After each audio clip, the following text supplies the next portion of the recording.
Salut à tous. Si seule une partie de cette vidéo vous intéresse, vous pouvez y accéder directement en cliquant dans la timeline. Vous trouverez également dans le descriptif le chapitrage de cette vidéo. Si ce n'est pas déjà fait, abonnez-vous à ma chaîne pour être informé de mes nouvelles vidéos. Et si vous aimez ce contenu, un petit pouce en l'air, ça fait toujours plaisir. Enfin, si vous souhaitez soutenir ma chaîne, vous trouverez dans le descriptif un lien Utip.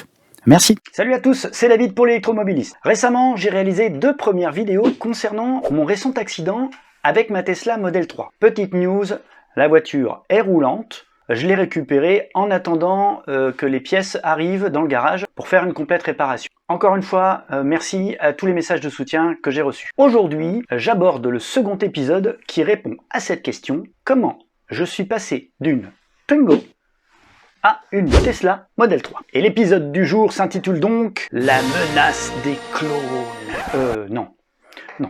Pourquoi je suis passé de la Ioniq à la Tesla Model 3? Ah oui, c'est ça, ouais. Ouais, c'est mieux. Ouais, c'est plutôt ça, ouais. Si vous avez des questions, n'hésitez pas à les ajouter dans les commentaires. Vous pouvez aussi m'écrire à l'adresse mail présente dans le descriptif. Et surtout, n'oubliez pas, à la fin de cette vidéo, mon petit jeu qui s'appelle « Comment j'ai appelé ma Tesla ». Hop, on arrête tout. Voilà, je viens de m'apercevoir d'un truc pendant que je faisais le montage de cette vidéo, c'est que j'ai oublié quelque chose de très important.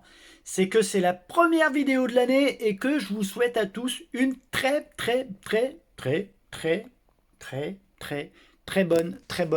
bonne année. Voilà, je vous souhaite plein de bonnes choses et puis on reprend tout de suite le cours de cette petite vidéo. Dans le premier épisode, je vous ai donc parlé de mon achat de la Ioniq électrique fin 2016. Alors, petite correction, dans ma vidéo, j'ai dit que je l'avais réceptionnée en février 2016. Mais c'était en février 2017. Oh, c'est pas pareil. Bon, je me suis trompé, quoi. La Ioniq m'apportait entière satisfaction. Aussi, il est légitime de poser la question, pourquoi la changer? C'est vrai ça, pourquoi?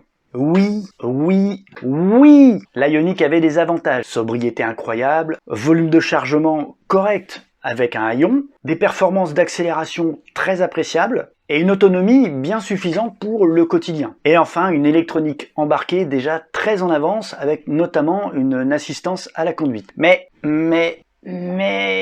elle avait bien entendu aussi des inconvénients. Une autonomie limitée à 220 km en moyenne sur mes trajets quotidiens et maximum 180 km sur autoroute. Alors vous pouvez d'ailleurs le voir dans ma vidéo, elle est par là, je sais plus. Elle est par là. Mon essai donc de la Ioniq sur autoroute jusqu'à la panne. Il y a aussi une vitesse de recharge vraiment limitée pour traverser la France en voiture électrique. Avec une vitesse de recharge de 77 kWh, ça donne environ 25 minutes pour récupérer 160 km sur autoroute. Pas de possibilité non plus de mettre des barres de toit. Oui, ça peut être un inconvénient. Bref, ces inconvénients m'empêchaient de planifier un grand trajet sereinement. Et surtout avec 3 enfants. Parce que, attention, me faites pas dire ce que j'ai pas dit. J'ai pas dit que c'était impossible. Mais ça sera pas facile. Donc en gros, c'est la voiture parfaite pour 95% de mes trajets, mais pas 100%. Ce qui en faisait la voiture idéale du quotidien, mais pas la voiture des grands trajets. Donc, je souhaitais en changer. Alors, changer, oui, mais pour quelle voiture? Alors, vous connaissez déjà la réponse, mais en fait, l'idée de départ, sachant que je possédais la Ioniq et un grand Scénic un peu vieillissant, c'était d'avoir 2 voitures électriques. C'est ambitieux, non? Donc, je voulais garder la Ioniq et remplacer mon Scénic 7 places. Mais il me fallait une voiture avec du volume de chargement pour des trajets que je fais de temps en temps sur faible kilométrage, comme d'aller à la déchetterie, acheter une cuisine chez Ikea, transporter un corps avec une pelle, une pioche, des sacs poubelles, enfin des trucs courants quoi, mais des trucs encombrants. Et puis je voulais éventuellement garder la possibilité de pouvoir transporter 7 personnes de temps en temps. Mais que ce soit bien clair, j'ai 3 enfants, j'en veux pas plus.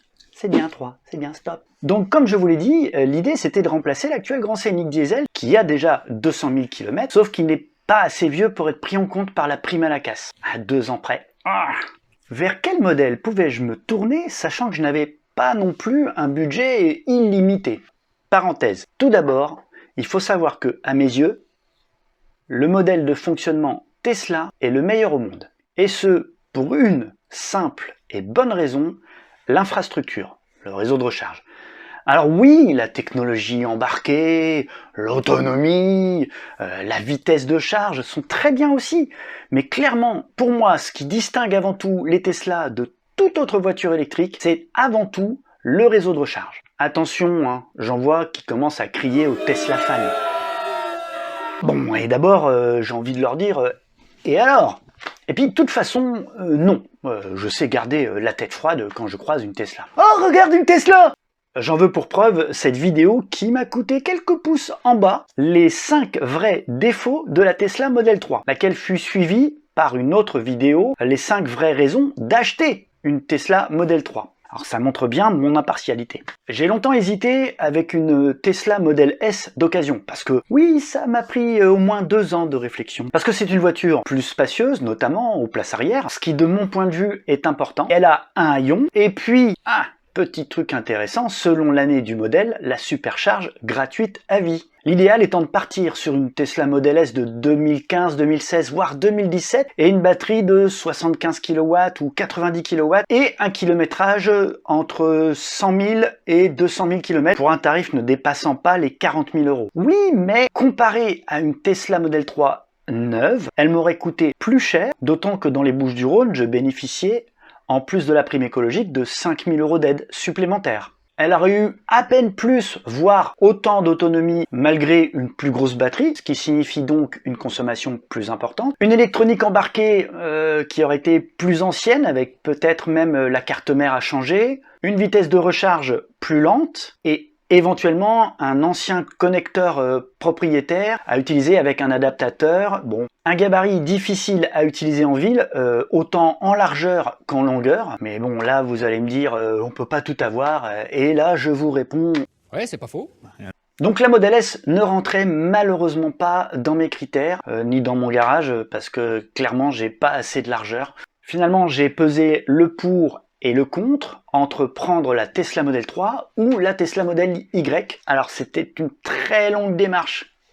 Clairement, la Tesla Model Y est la voiture idéale de mon point de vue, car elle pourrait remplacer la Scénic, vu qu'elle fait à peu près la même taille. Mais d'une part, elle a un prix trop élevé pour moi, et au moment où je fais cette vidéo, elle n'est toujours pas disponible en version 7 places en Europe. Donc c'était soit attendre la version petite autonomie 7 places avec le risque que la prime disparaisse entre temps, et puis c'est simplement risquer de ne pas avoir les moyens au bout du compte, parce qu'on ignore encore le prix à laquelle elle sortira. Alors je parle de la version 7 places à petite autonomie si un jour elle sort. Donc la Model 3 s'imposait à moi. Les avantages de la Tesla Model 3 SR+, modèle 2021 par rapport à la Ioniq 28 kWh, c'est une autonomie qui passe de 200 km à 400 km. Alors pour être précis, la norme américaine EPA donne 200 km à la Ioniq et 423 à la Tesla Model 3 SR+ 2021, sachant que la Ioniq n'a jamais eu de données WLTP. La vitesse de recharge maximum passe de 77 à 175.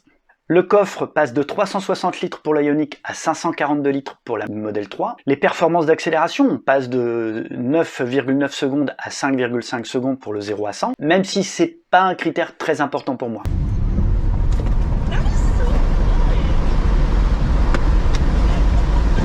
Le volume de chargement, l'accélération, vitesse de charge, autonomie, en gros, la Tesla Model 3 SR+ me permet de doubler tous ces curseurs. Il y a également d'autres avantages qui pesaient dans la balance, comme la possibilité de mettre des barres de toit, le fait que ce soit une voiture high-tech, avec tous les avantages Tesla, grand écran, automatisme de conduite, mode sentinelle, application smartphone, mise à jour de la voiture on the air, et le look, même si c'est subjectif, perso, j'aime. Les tarifs qui restent contenus pour cette gamme de véhicules, et le petit truc qui m'a poussé à franchir le pas, la prime d'aide à l'achat qui baissait au 1er juillet 2021, passant de 7 000 € à 6 000 €. Il était également prévu une baisse de 6 000 à 5 000 6 mois plus tard. Alors entre-temps, le délai a été repoussé et c'est uniquement à partir du 31 juillet que la prime passera à 5 000 €. Oui, j'avoue, c'était pas forcément un achat nécessaire à ce moment-là, mais c'est vrai qu'il y avait un petit peu un alignement des planètes qui faisait que si je l'avais pas fait là, elle m'aurait coûté beaucoup plus cher après.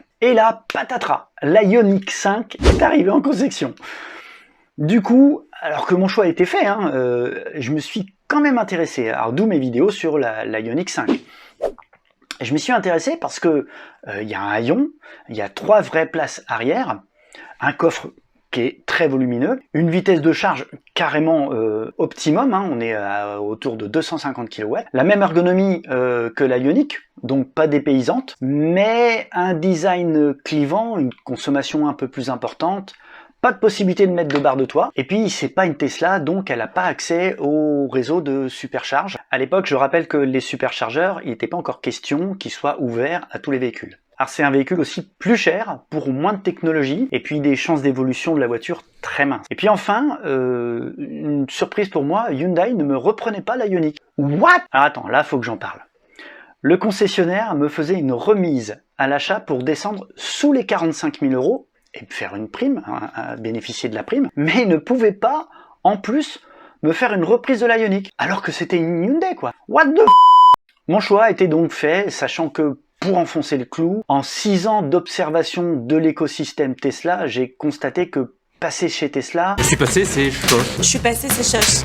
C'est vraiment profiter du meilleur réseau de recharge. Vous avez vu que c'est quelque chose qui est très important pour moi. Et puis il y a aussi un système de logiciel évolutif qui fait que le modèle que vous achetez, il sera beaucoup plus évolué 2 ans plus tard. Ça, c'est aussi un gros argument. Il ne me restait donc qu'un seul obstacle. Et ça, vous l'avez compris, j'en parlerai très bientôt dans le prochain épisode. Allez, on termine avec notre petit jeu. Mais avant ça, je vous invite à liker ma vidéo et si c'est pas encore fait, à vous abonner à ma chaîne. Alors n'oubliez pas d'activer la petite cloche ici. Hop, la petite cloche. C'est pas moi, hein. Elle est là. Bon, ça y est? C'est fait? Je vois pas. Bon, admettons. Alors, devinez comment j'ai appelé ma Tesla. Alors, je vous propose donc, à travers ce jeu, d'essayer de deviner quel nom j'ai donné à ma Tesla. Alors, oui, c'est un petit truc. Quand t'as une Tesla, tu peux lui donner un petit nom. C'est vraiment une voiture de geek. Pas vrai, Charles? Charles, geek. Tesla. Tesla geek. C'est Charles. L'indice précédent, c'était que le nom est en rapport avec la voiture électrique, mais le nom n'est pas référencé sur le forum Automobile Propre. Et voici l'indice du jour, ce n'est pas le nom d'un moyen quelconque de locomotion. Ah, même si c'était tentant, hein, la Jamais Contente, K2000, X-Wing, DeLorean, Faucon Millennium, vous avez vu, j'ai les plans derrière. Non, c'est pas ça. Je vous invite à répondre dans les commentaires. Voilà, c'est tout pour cette petite vidéo. Ici, c'est pour vous abonner. Là, c'est la playlist Tesla. Et là, c'est la vidéo vers les plus gros flops de la voiture électrique. À très bientôt. Ciao, ciao.